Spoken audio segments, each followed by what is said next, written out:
एखाद्या मिळकतीचं तुम्ही खरेदी खत केलं आणि खरेदी खत केल्यानंतर तुम्ही तो खरेदी खताचा दस्त घेऊन आलात. खरेदी खताप्रमाणे इंडेक्सचा उतारा तयार झाला आणि इंडेक्सचा उतारा तयार झाल्यानंतर तो इंडेक्सचा उताराही आपण काढला. तो इंडेक्सप्रमाणे ते इंडेक्सचा उतारा काढून आपण नोंद घेण्यासाठी त्या मालमत्तेची, शेतजमीन असेल तर जे तलाठी आहेत त्यांच्याकडं, घर जागा असतील तर संबंधित महानगरपालिका, नगरपालिका यांच्याकडं जेव्हा आपण नोंदीसाठी देतो त्यावेळी आपल्या असं लक्षात आलं की खरेदी दस्तामध्ये जे क्षेत्र आहे ते वेगळं आहे आणि इंडेक्समध्ये जे आहे ते क्षेत्र वेगळं आहे.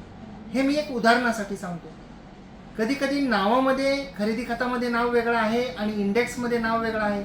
म्हणजे थोडक्यात आपण खरेदी दस्तामध्ये ज्या गोष्टी लिहिलेल्या आहेत नावाबद्दल, गट नंबरबाबत किंवा क्षेत्राबाबत किंवा जे काही इंडेक्सवर माहिती असते, उदाहरणार्थ पत्ते असतात त्याच्याबद्दल, तर त्या इंडेक्समध्ये समजा जर का चूक झालेली असेल, खरेदी खताप्रमाणे इंडेक्स तयार जर झालेला नसेल आणि आपल्याला ते लक्षात आलं की इंडेक्स तर चुकलेला आहे, कारण जेव्हा सर्च रिपोर्ट वगैरे घ्यायचा असतो तेव्हा सुद्धा इंडेक्स 2 मागितला जातो, तर अशा वेळी आपण काय करायचं? आपल्याला पुन्हा नवीन दस्त नोंदवावा लागेल का?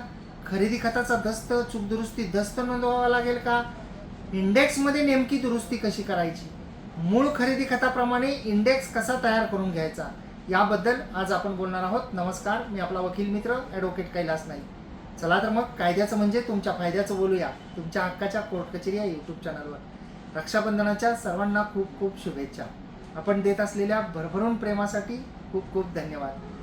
तर मित्रांनो, जेव्हा अशी परिस्थिती निर्माण होते म्हणजे आपण मिळकतीचं खरेदी खत करेक्ट केलं आहे, त्यामध्ये गट नंबर बरोबर आहे, त्यामध्ये क्षेत्र बरोबर आहे, त्यामध्ये आपलं नाव बरोबर आहे, पत्ते बरोबर आहे, जो आकार आहे तो बरोबर आहे, परंतु त्या खरेदी खताप्रमाणे जर का इंडेक्समध्ये चूक झालेली असेल, खरेदी खताप्रमाणे इंडेक्स जर का दुरुस्त म्हणजे बरोबर झालेला नसेल, तर त्या दुरुस्तीसाठी आपल्याला नेमकं काय करावं लागेल? बऱ्याच जणांना असं वाटतं की परत काही वेगळा चूक दुरुस्तीचा दस्त नोंदवावा लागतो का? मग तो चूक दुरुस्तीचा दस्त नोंदवण्यासाठी ज्यांनी मिळकत विक्री केली तो बऱ्याच वेळा येत नाही, येणार असेल तर पैसे मागतो किंवा नव्याने वाद घालतो किंवा बरेचसे त्याच्यामध्ये फाटे फोडले जातात की जर त्यांना नोंदवून द्यायचं नसेल. तर आपल्याला या व्हिडिओच्या माध्यमातून सांगू इच्छितो की जेव्हा अशा प्रकारे आपलं खरेदी खत बरोबर आहे परंतु खरेदी खताप्रमाणे जर का इंडेक्स चुकला असेल तर तो इंडेक्स दुरुस्त करण्याच्या संदर्भामध्ये जे निबंधक आहेत त्या निबंधकांना, प्रत्येक निबंधकांना म्हणजे सब रजिस्ट्रार यांना, म्हणजे रजिस्ट्रार यांना जे जिल्ह्याच्या ठिकाणी असतात, तर त्यांना जे आहे ते अधिकार आहेत आदेश करण्याचे. ते आपले जे कनिष्ठ उपनिबंधक आहेत तर त्यांना अशा प्रकारची दुरुस्ती जर चूक झालेली असेल तर ती दुरुस्ती करावी असे म्हणून आदेश करू शकतात. आता आपण समजा असा अर्ज दिला किंवा द्यायचा आहे, तर जेव्हा आपण असा अर्ज देऊ तेव्हा असाही प्रश्न निर्माण होऊ शकतो की जे निबंधक आहेत ते आपल्याला तरतूदसुद्धा विचारू शकतात की मला तरतूद दाखवा की मी कोणत्या कायद्याखाली, कोणत्या कलमाखाली हे करू शकतो.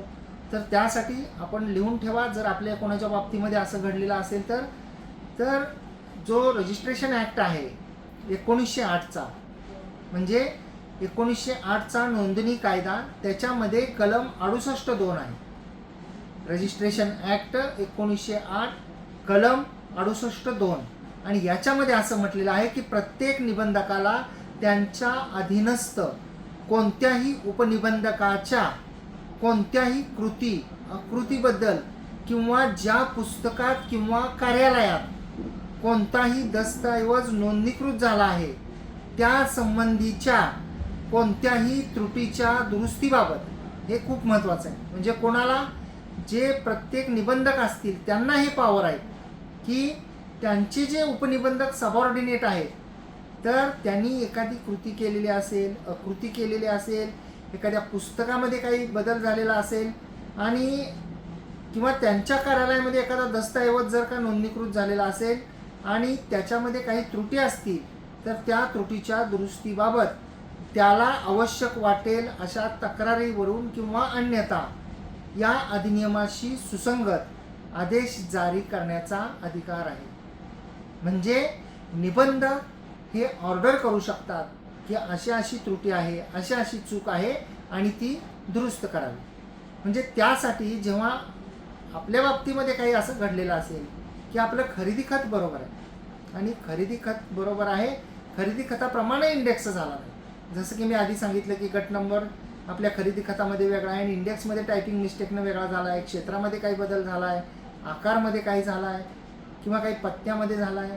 म्हणजे जर का मूळ खरेदी खताप्रमाणे जर इंडेक्स झालेलं नसेल, काही त्रुटी त्याच्यामध्ये असतील, तर 68(2) रजिस्ट्रेशन ॲक्ट 1908 या कलमाप्रमाणे आपण निबंधक यांच्याकडे अर्ज करू शकता. ते दोन्ही डॉक्युमेंट त्याच्यासोबत प्रति देऊ शकता आणि आपण त्यांच्याकडे अर्ज करून विनंती करू शकता की या 68(2) रजिस्ट्रेशन ॲक्टच्या कलमाखाली आपण उपनिबंधक आहेत, ज्या ठिकाणी दस्त नोंदवलेला आहे, तर त्यांना आदेश करण्यात यावा की ही त्रुटी दूर करावी आणि हे रेकॉर्ड दुरुस्त करावं. आपण असा अर्ज दिल्यानंतर जे निबंधक आहेत रजिस्ट्रार, ते त्या सर्व गोष्टींची व्हेरीफाय करतील, त्याची सत्यता तपासतील आणि ते आदेश देतील. त्यांच्या आदेशाप्रमाणे तो इंडेक्स जो आहे तो दुरुस्त होऊ शकतो.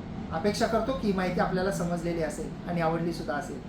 आपल्याला जर कोर्ट कचेरी यूट्यूब चॅनलवरील व्हिडिओ आवडत असतील, या व्हिडिओला एक लाईक करा, शेअर करा, म्हणजे ही माहिती जास्तीत जास्त लोकांपर्यंत पोहोचेल.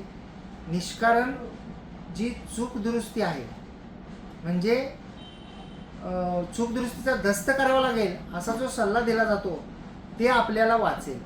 आपण जर कोर्ट कचेरी यूट्यूब चॅनलला सबस्क्राईब केलेलं नसेल तर सबस्क्राईब करा, बाजूचं बेल आयकॉनचं बटन दाबा, म्हणजे व्हिडिओचे नोटिफिकेशन आपल्यापर्यंत येतील. आणि जर आपण हा व्हिडिओ फेसबुक इंस्टाग्रामवर पाहत असाल, अद्याप जर आपण फॉलो केलेलं नसेल, तर अशाच पद्धतीच्या कायदेशीर, महत्त्वाच्या आणि अचूक माहितीसाठी आपण कोर्ट कचेरी फेसबुक पेज, प्रोफाईल आणि इंस्टाग्राम पेजला सुद्धा फॉलो करा. धन्यवाद.